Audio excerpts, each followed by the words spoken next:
ನಮಸ್ಕಾರ, ನ್ಯೂಸ್ ಬಾಕ್ಸ್ಗೆ ಸ್ವಾಗತ. ಸ್ನೇಹಿತರೆ, ಬಿಗ್ ಬಾಸ್ ಮನೆಗೆ ಬಂದಿರುವಂತ ಅಶ್ವಿನಿ ಗೌಡ ಅವರು ಸಿಕ್ಕಾಪಟ್ಟೆ ಆಸ್ತಿಯನ್ನ ಮಾಡ್ಕೊಂಡವರು, ಜೊತೆಗೆ ಆಗರ್ಭ ಶ್ರೀಮಂತೆ ಅನ್ನುವಂತ ವಿಚಾರ ಇದೀಗ ಗೊತ್ತಾಗ್ತಾ ಇದೆ. ಸೊ ಹೋರಾಟಗಾರ್ತಿ ಕೂಡ ಹೌದು. ಆದ್ರೆ ಈಕೆಯ ಒಂದು ಮನೆಯಲ್ಲಿರುವಂತ ಕಾರಿನ ಕಲೆಕ್ಷನ್ ಆಗಿರ್ಬೋದು, ಅಥವಾ ಸೀರೆಯ ಕಲೆಕ್ಷನ್ ಆಗಿರ್ಬೋದು, ಅಥವಾ ಈಕೆ ಎಷ್ಟು ಆಸ್ತಿಯನ್ನ ಹೊಂದಿದ್ದಾರೆ, ಇವೆಲ್ಲದರ ಬಗ್ಗೆ ಕಂಪ್ಲೀಟ್ ಮಾಹಿತಿಯನ್ನ ಕೊಡ್ತೀವಿ. ಅದಕ್ಕಿಂತ ಮುಂಚೆ ನಮ್ಮ ಚಾನಲ್ ಅನ್ನ ತಪ್ಪದೇ ಸಬ್ಸ್ಕ್ರೈಬ್ ಮಾಡಿ. ಸ್ನೇಹಿತರೆ, ಬಿಗ್ ಬಾಸ್ ಸೀಸನ್ 12 ಶೋ ಅಲ್ಲಿ ಅಶ್ವಿನಿ ಗೌಡ ಅವರು ಸ್ಪರ್ಧಿಯಾಗಿ ಭಾಗವಹಿಸ್ತಾ ಇದ್ದಾರೆ.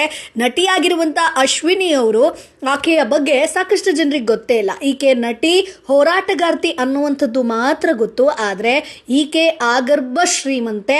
ಅಷ್ಟೇ ಅಲ್ಲ, ಕೂತು ತಿನ್ನುವಷ್ಟು ದುಡ್ಡಿದೆ, ಸಂಪಾದನೆಯನ್ನ ಮಾಡ್ಕೊಂಡಿದ್ದಾರೆ ಅನ್ನುವಂತ ವಿಚಾರವನ್ನ ಈ ವಿಡಿಯೋದಲ್ಲಿ ನಿಮಗೆ ತಿಳಿಸ್ಕೊಡ್ತೀವಿ. ಹೌದು, ನಟಿಯಾಗಿರುವಂತ ಅಶ್ವಿನಿ ಅವರು 150 ಮನೆಗಳನ್ನ ಬಾಡಿಗೆಗೆ ಕೊಟ್ಟಿದ್ದಾರಂತೆ.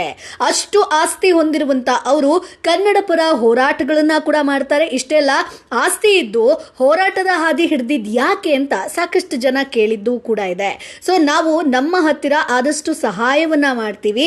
ಸೊ ತುಂಬಾ ಸಲ ನಾವು ಒಳ್ಳೆಯ ಕೆಲಸಗಳನ್ನ ಮಾಡಿರ್ತೀವಿ, ಬೇರೆಯವರು ನಾನು ಮಾಡಿದಂತ ಸಹಾಯವನ್ನ ನೆನಪಿಟ್ಕೊಂಡು ಕಮೆಂಟ್ ಕೂಡ ಮಾಡಿರ್ತಾರೆ. ಸೊ ನಿಜವಾಗಿ ನನಗದು ಖುಷಿ ಸಿಗುತ್ತೆ. ನಮ್ಮ ತಂದೆ ತಾಯಿ ಮಾಡಿರೋದು ಇವತ್ತು ನಮ್ಮನ್ನ ಕಾಯ್ತಾ ಇದೆ. ಈಗ ನಾನು ಮಾಡೋದು ನನ್ನ ಮಗನನ್ನ ಕಾಯುತ್ತೆ. ಸೊ ಅವರ ಜೀವನ ಉಜ್ವಲವಾಗಿರುತ್ತೆ. ಹಾಗಾಗಿ ನಾನು ಇನ್ನಷ್ಟು ಆಸ್ತಿ ಮಾಡಬೇಕು ಅನ್ನೋ ಆಸೆ, ದುರಾಸೆ ಇಲ್ಲ.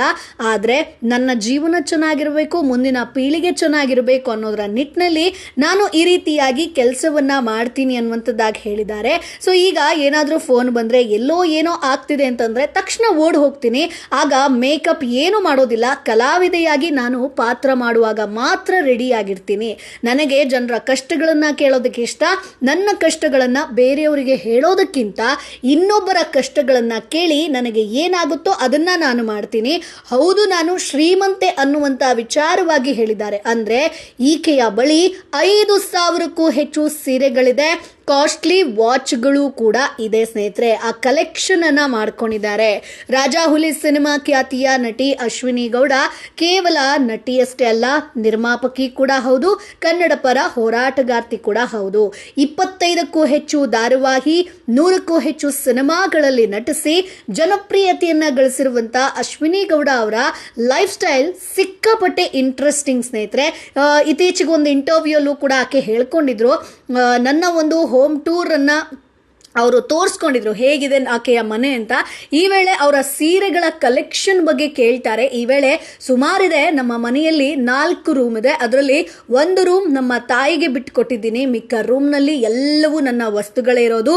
ಟೋಟಲ್ ಆಗಿ ನೋಡಿದ್ರೆ 5,000ಕ್ಕೂ ಹೆಚ್ಚು ಸೀರೆಗಳಂತೂ ಖಂಡಿತ ಇದೆ. ಯಾಕಂತಂದ್ರೆ ಸೀರೆ ಪರ್ಚೇಸ್ಗೆ ಹೋದಾಗ ನಾವು 1 ಅಥವಾ 2 ಸೀರೆಗಳನ್ನ ಪರ್ಚೇಸ್ ಮಾಡಲ್ಲ. ಆಮೇಲೆ ನಾವು ಪರ್ಚೇಸ್ ಮಾಡುವಂತ ಎಲ್ಲಾ ಸೀರೆಗಳು 10,000 ರೂಪಾಯಿ ಅಥವಾ ಲಕ್ಷಾಂತರ ರೂಪಾಯಿ ತಗೋತೀನಿ ಅನ್ನುವಂತ ವಿಚಾರವನ್ನ ಅಶ್ವಿನಿ ಗೌಡ ಬಾಯಿ ಬಿಟ್ಟಿದ್ದಾರೆ. ಇನ್ನು ಅಶ್ವಿನಿ ಗೌಡ ಅವರು ತಮ್ಮ ಶೂಟಿಂಗ್ಗೆ ಬಳಸುವಂತ ಡೈಲಿ ವೇರ್ ಅಂತ 2 ಸಪರೇಟ್ ವಾರ್ಡ್ರೂಮ್ ಗಳನ್ನ ಮಾಡಿದ್ದಾರೆ. ಅಂದ್ರೆ ಸೀರೆಗಳ ಸಂಗ್ರಹ, ನಾನು ಡೈಲಿ ವೇರ್ಗೆ ಏನ್ ಯೂಸ್ ಮಾಡ್ತೀನಿ, ಶೂಟಿಂಗ್ ಹೇಗೆ ಯೂಸ್ ಮಾಡ್ತೀನಿ ಅಂತ. ಸೊ ಈಗ ನಾವು ತಾಯಿ ಪಾತ್ರ ಮಾಡ್ತಿದ್ದೀವಿ ಅಂದಾಗ ನಮಗೆ ಕಾಟನ್ ಸೀರೆ ಬೇಕಾಗಿರುತ್ತೆ. ಸೊ ಅದು 200-500 ರೂಪಾಯಿ ಅಥವಾ ಪ್ರೀಮಿಯಂ ಕ್ವಾಲಿಟಿ ಅಂತಂದ್ರೆ 7,000 ರಿಂದ 8,000 ರೂಪಾಯಿ ಆಗಿರ್ಬೋದು. ಆ ಪಾತ್ರಕ್ಕೆ ನಮಗೆ ಏನ್ ಡಿಮಾಂಡ್ ಇರುತ್ತೋ ನಾನು ಅದನ್ನ ಪರ್ಚೇಸ್ ಮಾಡ್ತೀನಿ. ಅಷ್ಟೇ ಅಲ್ಲ, ನನ್ನ ಹತ್ರ ಇರುವಂತ ಕಾಸ್ಟ್ಲಿಯಸ್ಟ್ ಸ್ಯಾರಿ 40,000 ರಿಂದ 50,000 ಇರಬಹುದು. ತಿಂಗಳಿಗೆ ಒಂದು 10,000 ರೂಪಾಯಿ ಸೀರೆಗೆ ಅಂತ ನಾನು ತೆಗೆದಿಡ್ತೀನಿ. ನನಗೆ ಸೀರೆ ಅಂದ್ರೆ ತುಂಬಾ ಇಷ್ಟ. ಹಾಗಾಗಿ ಸಿಂಪಲ್ ಕಾಟನ್ ಸೀರೆಯಾದ್ರೂ ನಾನು ಉಟ್ಕೊಳ್ತೀನಿ, ಗ್ರ್ಯಾಂಡ್ ರೇಷ್ಮೆ ಸೀರೆಯಾದ್ರೂ ಉಟ್ಕೊಳ್ತೀನಿ ಅನ್ನುವಂತ ವಿಚಾರವನ್ನ ಹೇಳಿದ್ರು. ಇದರಲ್ಲೇ ಗೊತ್ತಾಗತ್ತೆ ಆಕೆ ಶ್ರೀಮಂತೆ ಹೌದು ಅನ್ನುವಂಥದ್ದು. ಇನ್ನು ಅಶ್ವಿನಿ ಗೌಡ ಅವರ ಬಳಿ 10ಕ್ಕೂ ಹೆಚ್ಚು ವಾಚ್ಗಳ ಕಲೆಕ್ಷನ್ ಇದೆ. ವಾಚ್ಗಳ ಬಗ್ಗೆ ಆಕೆ ಮಾತನಾಡ್ತಾ ನನಗೆ ವಾಚ್ಗಳಂತಂದ್ರೆ ಸಿಕ್ಕಾಪಟ್ಟೆ ಕ್ರೇಜ್. ತಗೊಂಡ್ರೆ ವಾಚ್ಗಳನ್ನ ಕ್ಲಾಸ್ ಆಗಿ ತಗೋಬೇಕು.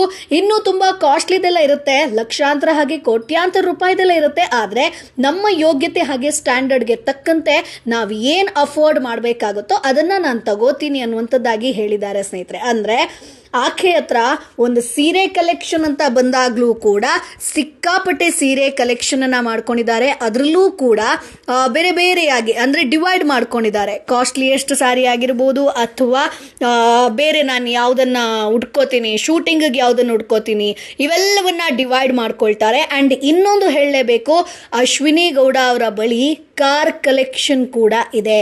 ನನಗೂ ಹಾಗೆ ನನ್ನ ತಮ್ಮನಿಗೂ ಕಾರ್ ಕ್ರೇಜ್ ಸ್ವಲ್ಪ ಜಾಸ್ತಿನೇ. ನನ್ನ ಕಾರು XUV 700, ನನ್ನ ಬಳಿ 7-8 ಕಾರ್ ಇದೆ. ನನ್ನ ತಮ್ಮನ ಬಳಿ ಇನ್ನಷ್ಟು ಕಾರ್ ಇದೆ. ಸೊ ನಮ್ಮ ಮನೆಯಲ್ಲಿ ಅಷ್ಟೆಲ್ಲ ಕಾರ್ಗಳಿದ್ರು. ಇವತ್ತಿಗೂ ನಾವು ಇಷ್ಟಪಡೋದು ನ್ಯಾನೋ ಕಾರು. ಅದಕ್ಕೆ ನಮಗೆ ಬೆನ್ಸ್ ಅದೇ, ನಮಗೆ BMW ಎಲ್ಲವೂ ಅದೇ. ಯಾಕಂತಂದರೆ ಈ ಕಾರು ಕೊಡುವಷ್ಟು ಕಂಫರ್ಟ್ ಬೇರೆ ಯಾವ ಕಾರ್ ಕೂಡ ಕೊಡಲ್ಲ. ಅಪ್ಪನ ಬಳಿ ಫಾರ್ಚುನರ್ ಆಗಿರ್ಬೋದು, ವ್ಯಾಗ್ನರ್ ಆಗಿರ್ಬೋದು, ಹೀಗೆ ಬೇರೆ ಬೇರೆ ಜೀಪ್ಗಳಂತಹ ಕಾರುಗಳಿದೆ ಅನ್ನುವಂಥ ವಿಚಾರವನ್ನು ಈಕೆ ಹೇಳ್ಕೊಂಡಿದ್ದಾರೆ. ಸೊ ನೀವೀಗ ಕೇಳ್ಬೋದು, ಆಕೆಯ ತಂದೆ ಹಾಗಾದರೆ ಏನು ಮಾಡ್ತಾ ಇರ್ಬೋದು, ಅಷ್ಟು ರಿಚ್ ಹೇಗಾದ್ರು ಅಂತ. ಸೊ ತಮ್ಮ ಮನೆಯ ಬಗ್ಗೆ ಕೂಡ ಮಾತನಾಡಿದ್ದಾರೆ. ಈ ಮನೆ ಕಟ್ಟಿ 25 ವರ್ಷ ಆಗಿದೆ, ಹಳೆ ಮನೆ. ನಮ್ಮ ತಂದೆ KR ಪುರಂನ ಮಾಜಿ ಚೇರ್ಮನ್ ಕೂಡ ಆಗಿದ್ರು. ನಮ್ಮ ಕುಟುಂಬದಲ್ಲಿ ಹೆಣ್ಣು ಗಂಡು ಅನ್ನೋ ಭೇದ ಭಾವ ಇಲ್ಲ, ಎಲ್ಲರೂ ಕೂಡ ರಾಜಕೀಯದಲ್ಲಿ ತೊಡಗಿಸ್ಕೊಂಡಿದ್ದಾರೆ. ಇಡೀ ನನ್ನ ಕುಟುಂಬದಲ್ಲಿ ನಾನೊಬ್ಳೆ ಕಲಾವಿದೆ ಅಂತ ನಾನು ಭಾವಿಸ್ತೀನಿ ಅನ್ನುವಂಥ ವಿಚಾರವಾಗಿ ಹೇಳ್ಕೊಂಡಿದ್ದಾರೆ ಸ್ನೇಹಿತರೆ. ಅಂದರೆ ರಾಜಾಹುಲಿಯಲ್ಲಿ ಸಿಕ್ಕಾಪಟ್ಟೆ ಫೇಮಸ್ ಆಗಿರುವಂಥ ಅಶ್ವಿನಿ ಆಗರ್ಭ ಶ್ರೀಮಂತೆ ಕೂಡ ಹೌದು. ಸಾಕಷ್ಟು 150ಕ್ಕೂ ಹೆಚ್ಚು ಮನೆಯನ್ನು ಬಾಡಿಗೆ ಕೊಟ್ಟಿದ್ದಾರೆ. ಸಾಕಷ್ಟು ಕಾರ್ ಕಲೆಕ್ಷನನ್ನು ಮಾಡಿದ್ದಾರೆ. ಸೊ ಕೋಟ್ಯಾನುಗಟ್ಟಲೆ ಇರುವಂಥ ಕಾರನ್ನು ಪರ್ಚೇಸ್ ಮಾಡಿದ್ದಾರೆ. ಅದರ ಜೊತೆಗೆ 5,000ಕ್ಕೂ ಹೆಚ್ಚು ಸೀರೆಗಳ ಕಲೆಕ್ಷನ್ ಇದೆ. ಎಲ್ಲವೂ ಕೂಡ 10, 15, 20, 40 ಸಾವಿರದ್ದೇ ಸಾರಿ ಅನ್ನುವಂಥ ವಿಚಾರವನ್ನು ಹೇಳ್ಕೊಂಡ್ರು. ಅಷ್ಟೇ ಅಲ್ಲ, ಆಕೆ ಹತ್ರ ವಾಚ್ ಕಲೆಕ್ಷನ್ ಕೂಡ ಇದೆ. ಇವೆಲ್ಲವೂ ಕೂಡ ಆಕೆ ಇಷ್ಟಪಟ್ಟು ಮಾಡ್ತಿರುವಂಥದ್ದು.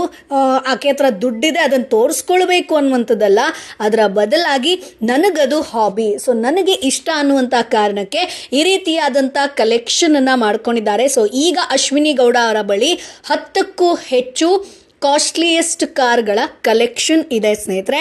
ಸೊ ಇದು ಬಿಗ್ ಬಾಸ್ನ ಸ್ಪರ್ಧಿ ಅಶ್ವಿನಿ ಗೌಡ ಅವರ ವಿಚಾರ.